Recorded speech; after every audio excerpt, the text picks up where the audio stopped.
Hello everyone, this is Wrestling Fan Talk here. So in this video, I wanted to talk about the legendary rivalry between Bret Hart and Shawn Michaels. Now, as wrestling fans, we all remember, we always talk about Survivor Series 1997 in Montreal, the infamous Montreal Screwjob, where Shawn Michaels got Bret Hart in his own sharpshooter and Vince McMahon was there to ring the bell and expose the business to everybody. Now, we all know the story. Bret Hart was champion, but he was going to WCW, and Vince McMahon had to take the title off of it somehow. And the plan was made to have the screw job finish, and that would lead to Bret Hart not returning to the company till January 2010. And it would lead to Bret Hart and Shawn Michaels having massive heat with each other for years and years to come. And Vince McMahon and Bret Hart having heat with each other for years to come.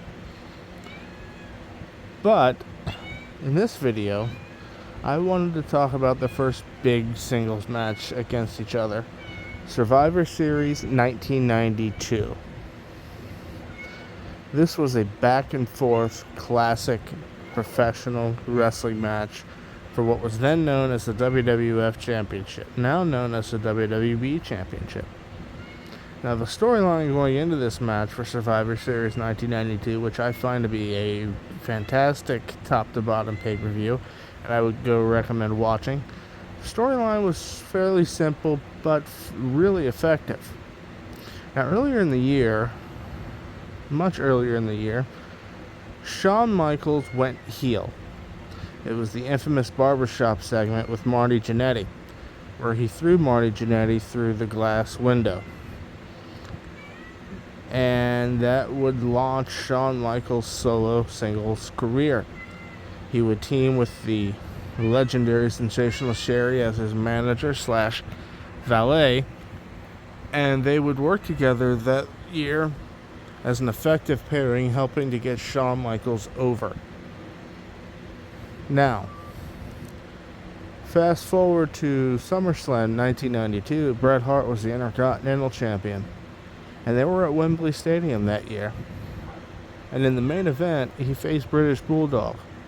And in a great back and forth match, British Bulldog managed to capture the Intercontinental Championship, taking that title off of Bret. But not too long after that, in Saskatoon, Bret Hart in a house show match would capture his first WWF Championship from Ric Flair,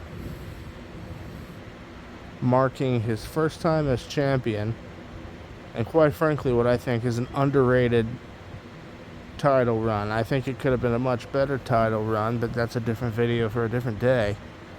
But going forward, at the Saturday night's main event before Survivor Series, which I believe was the final Saturday night's main event for well over a decade, Shawn Michaels would actually face British Bulldog for the Intercontinental title. And due to some shenanigans where Shawn Michaels managed to get a turnbuckle cover off, British Bulldog hit his back on it, went for a superplex, but couldn't follow through. Shawn Michaels landed on British Bulldog and got the 1-2-3, thus capturing the Intercontinental Championship and solidifying the match with Bret Hart for Survivor Series 1992. Shawn's title wouldn't be on the line, but Bret's WWF Championship would be on the line. And if you go back and watch it, this is well over 20 minutes, close to 30 minutes of back and forth action. It was a fantastic wrestling match in Cleveland, Ohio, at Survivor Series 1992. And if you're looking just for a great match to watch, YouTube it. Go to Peacock and watch it. It deserves far more attention for far more positive reasons than the Survivor Series 1997 match does. I know Survivor Series 1997 in Montreal is always going to be the legacy match that we all talk about due to the screw job. But the better match, the one that as wrestling fans we can all enjoy, was Survivor Series 1992 in my opinion. Go check that out. That's all for this one, guys. Thanks.